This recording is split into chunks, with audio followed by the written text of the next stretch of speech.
అమరావతిలో రైతులు మీడియాతో మాట్లాడుతున్నారు. లైవ్ ద్వారా చూద్దాం. రెండు రకాలుగా తీసుకోవటం మొదలుపెట్టారు. ల్యాండ్ పూలింగ్ అనేది అసలు మాకు ఇంతకుముందు తెలిసిన చట్టం కాదు, అది మాకు అసలు ఎక్కడా కూడా లేనిది. వీళ్ళు ల్యాండ్ పూలింగ్లో పొలాలు తీసుకోవడం అనేది స్టార్ట్ చేసిన తర్వాత రైతులకు అనేక హామీలు ఇచ్చారు. దీంట్లో 70% ఊరక తీసుకుంటున్నది, 20% వాళ్ళకి రిటర్నబుల్ అని ఇస్తున్నారు. కానీ ఎకరానికి 70% ఊరక ఇస్తున్నట్లే. ఈ ఊరక తీసుకొని కూడా వాళ్ళకి రిటర్నబుల్ ఇస్తానన్న ప్లాట్లు కానీ కూడా ఇంతవరకు ఇవ్వలేదు. వాళ్ళ గురించి మాకు అనవసరం. మేము 12 సంవత్సరాల నుంచి కూడా మేము అవన్నీ మా చుట్టుపక్కల ఉన్న గ్రామాలే కాకుండా మా గ్రామంలో కూడా ఈ పరిస్థితి ఫేస్ చేసి ఉండటం వలన మేము దానికి వ్యతిరేకం. కాకపోతే వాళ్ళ మాయ మాటలు కానీ ఏదైనా కానీ వాళ్ళ ప్రాసెస్లో వాళ్ళు చెప్పిన దానికి కొంతమంది నమ్మారు, వాళ్ళు ఇచ్చారు. ఇవ్వని వాళ్ళది వదిలేస్తామని చెప్పి మేం చెప్పటం కాదు. వాళ్ళే ల్యాండ్ పూలింగ్ యాక్ట్ పెట్టిన తర్వాత ఫిబ్రవరి 28వ తారీఖు 2015 లాస్ట్ డేటు. ఈ పూలింగ్ చట్టం అంతటితో ఎండ్ అయిపోతుంది, దీని తర్వాత నుంచి ల్యాండ్ ఎక్విజేషన్ తీసుకుంటామని చెప్పారు. వాళ్ళ చెప్పిన క్రమం ప్రకారమే 2015 ఫిబ్రవరి 28వ తారీఖునే ఈ పూలింగ్ చట్టం అయిపోయిందని వాళ్లే చెప్పారు. వాళ్లే అనౌన్స్ చేశారు. మంత్రులు, అప్పుడున్నటువంటి మంత్రులు కానీ ఎవరైనా సరే వాళ్లే చెప్పారు. కానీ ఇప్పటికి కూడా 2026 కూడా ల్యాండ్ పూలింగ్లో తీసుకుంటాం అంటున్నారు. మధ్యలో ఈ ల్యాండ్ పూలింగ్ చట్టం కింద ఇవ్వని వాళ్ళని అప్పుడు రకరకాలుగా బెదిరించిన సంగతి అందరికీ తెలిసిందే, అది మళ్ళీ మనం చెప్పాల్సిన అవసరం లేదు. సో అప్పుడు భయభ్రాంతులకు గురి చేశారు. కానీ ఉండవల్లి పెనుమాక గ్రామం నుంచి మేజర్గా ఇవన్నీ కూడా మేము ఇవ్వకుండా, మేము వాళ్ళ మాటలకి మేము నమ్మి మోసపోవటం కానీ జరగకుండా ఇప్పటి వరకు మేము మా పొలాలన్నింటినీ కూడా మేము కాపాడుకుంటూ వస్తున్నాం. ల్యాండ్ ఎక్విజేషన్ కూడా ఇంతకుముందు ప్రకటించడం జరిగింది. దానికి కాను పోయినసారి ల్యాండ్ యాక్విజేషన్ ప్రకారం 2013 చట్ట ప్రకారం జరగాల్సిన గ్రామసభ, సోషల్ ఇంపాక్ట్ అసెస్మెంట్ మరియు ఎక్స్పర్ట్ కమిటీ, ఈ మూడింటిని కూడా వాళ్ళు అంతకుముందు కూడా జరగకుండా, ఫీల్డ్లో జరగకుండా జరిగింది అని చెప్పేసి రాసుకొని వాళ్ళు నెక్స్ట్ ప్రాసెస్ మీద వెళ్ళటం వల్ల మేము అప్పుడు కోర్టుని అప్రోచ్ అవ్వడం జరిగింది. అప్పుడు వాళ్ళ మీద అవన్నీ చేసి కంపల్సరీ అని కోర్టు డైరెక్షన్ ఇవ్వడం జరిగింది.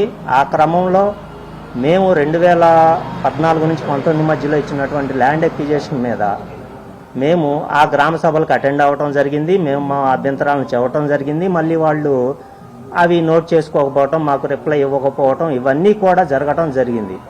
సో వాటి మీద కూడా మళ్ళీ మేము తిరిగి కోర్టుకి అప్రోచ్ అవ్వడం జరిగింది. వాటిని మళ్ళీ స్టే ఇవ్వటం జరిగింది. ఆ విధంగా దాని తర్వాత అది కోర్టులో పెండింగ్లో ఉండటం జరిగింది.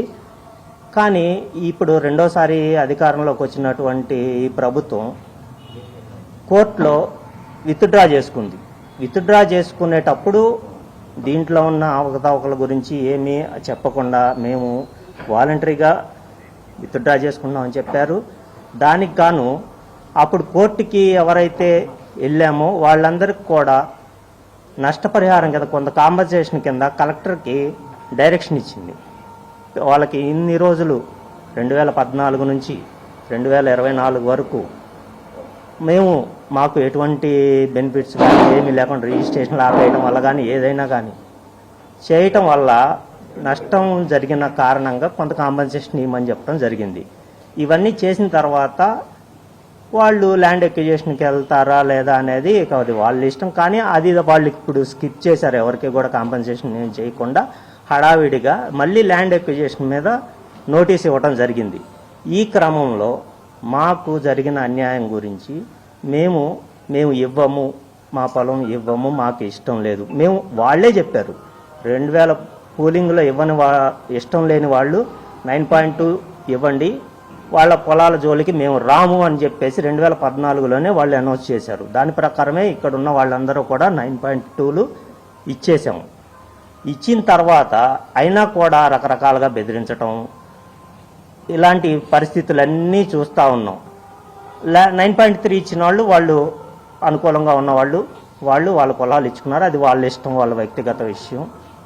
సో 9.2 ఇచ్చిన వాళ్ళకి ల్యాండ్ ఎక్విజిషన్ మీద మళ్ళీ వచ్చారు. దానికి మేము కోర్టులకు వెళ్ళి ఇది చేయటానికి మేము సిద్ధంగా ఉన్నాం. ఈ క్రమంలో ఇప్పుడు మాకు జరుగుతున్నటువంటి ఇప్పుడు మాకు ఉన్న పొలాల్లో మేము వ్యవసాయం చేసుకుంటా ఉన్నాము. ఇవ్వని పొలాలన్నీ కూడా మాకు 2014 నుంచి కూడా రిజిస్ట్రేషన్ లేవు, ఈ లోన్లు లేవు, ఎటువంటి గవర్నమెంట్ తరపు నుంచి వచ్చేటువంటి ఏ బెనిఫిట్స్ కూడా లేవు. అయినా కూడా మేము వ్యవసాయాన్ని వదలకుండా మేము వ్యవసాయం చేసుకుంటూనే ఉన్నాము. మా ఈ 2 ఊర్లు కూడా ఫస్ట్ ఇచ్చిన డిపిఆర్ ప్రకారం లేవు. లాస్ట్లో ఏదో కలపాలి అని చెప్పి లాస్ట్లో యాడ్ చేశారు, కానీ అమరావతి పరిధిలోకి లేవు అసలు ఇవి ఇంతకు ముందు కూడా. కానీ బలవంతంగా యాడ్ చేశారు, బలవంతంగా లాక్కుంటున్నారు, బలవంతంగా చెయ్యాలి, ఎట్లా ఇవ్వరు అనే ఉద్దేశంతోనే వీళ్ళు చేస్తున్న క్రమం అంతా కూడా చూస్తూ ఉన్నాం.